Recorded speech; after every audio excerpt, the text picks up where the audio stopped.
ಎಲ್ಲರಿಗೂ ನಮಸ್ಕಾರ. ಕುಟುಂಬದ ಜೊತೆಗೆ ಹೊರಗಡೆ ಹೋದಾಗ ಶ್ರೀ ಕೋಟೆಗುಡ್ಡ ಮಾರಮ್ಮ ಅಂತ ಕೇಳೇ ಇರ್ತಾರೆ. ಬಳ್ಳಾರಿ ಜಿಲ್ಲೆ ಕೂಡ್ಲಿಗಿ ತಾಲೂಕು ಅಪ್ಪನಹಳ್ಳಿ ಗ್ರಾಮ ಹತ್ರ ತಾಂಡ ಹತ್ರ ಬರುತ್ತೆ.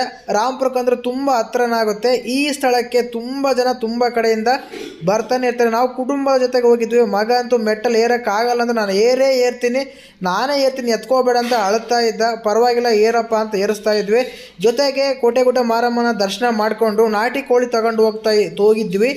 ಕೋಳಿ ಬಲಿ ಕೊಟ್ಟಾದಮೇಲೆ ಬೆಂಕಿಯಲ್ಲಿ ಸುಡ್ತಾ ಇದ್ವಿ ನಾನು ನಮ್ಮ ತಮ್ಮ ಮಾತ್ರ. ಕುಟುಂಬದ ಜೊತೆಗೆ ಈ ರೀತಿ ಹೊರಗಡೆ ಹೋದಾಗಂತೂ ತುಂಬ ಅದ್ಭುತವಾಗಿ ಅಮೋಘವಾಗಿ ಆಕರ್ಷವಾಗಿ ಚೆನ್ನಾಗಿರುತ್ತೆ ಅಂತಲೇ ಹೇಳ್ಬೋದು. ಖಂಡಿತವಾಗ್ಲೂ ನಾಟಿ ಕೋಳಿ ಆಗಿರೋ ಕಾರಣ ಸ್ವಲ್ಪ ಹೆವಿನೇ ಸುಡಬೇಕು, ಇಲ್ಲಾಂದರೆ ಪಾತ್ರೆಲಿ ಹಾಕಾಗ ಸುಡಲಿಲ್ಲ ಅಂದರೆ ಕರೆಕ್ಟಾಗಿ ಬೇಯಲ್ಲ, ಟೇಸ್ಟೂ ಬರಲ್ಲ ಅಂತಲೇ ಹೇಳ್ಬೋದು ಖಂಡಿತವಾಗ್ಲೂ.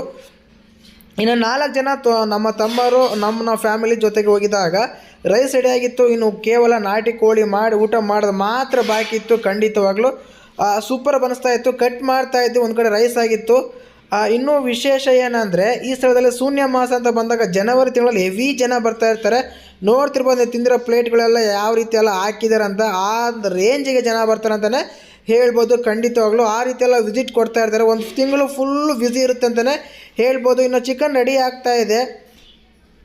ಉಪ್ಪು ಖಾರ ಎಲ್ಲ ಹಾಕಿ ರೆಡಿ ಮಾಡ್ತಾಯಿದ್ರು ನಮ್ಮ ಮನೆಯವರು. ಮಿಸ್ಸಸ್ ಆಗಿ ಮೇನ್ ಆಗಿ ಏನಂದರೆ ಇಲ್ಲಿ ಅದಕ್ಕೆ ನನ್ನ ಮಗ ಏನೋ ತಿಂತಾಯಿದ್ದಾನೆ, ಬಿಸ್ಕೆಟ್ ಬೇರೆ ಕೊಡಿಸಿದ್ವಿ. ನಂಗೆ ಅದು ಬೇಕು ಇದು ಬೇಕಂತ ಹೇಳ್ತಾಯಿದ್ರೆ. ಜಾತ್ರೆ ಅಂತ ಇಲ್ಲ ಬಿಡಿ, ಕಾಮನ್ ಡೇಸ್ ಹೋಗಿದ್ವಿ. ಇನ್ನು ಮಸಾಲೆ ಹಾಕಿದ್ದಾಯಿತು, ರೆಡಿ ಮಾಡಿದ್ದಾಯಿತು. ಇನ್ನು ಮೇಲೆ ತಿನ್ನೋದು ಮಾತ್ರ ಬಾಕಿ ಇರುತ್ತೆ. ಚೆನ್ನಾಗಿತ್ತು. ಒಂದು ಸಲ ನೀವು ವಿಸಿಟ್ ಮಾಡಿ.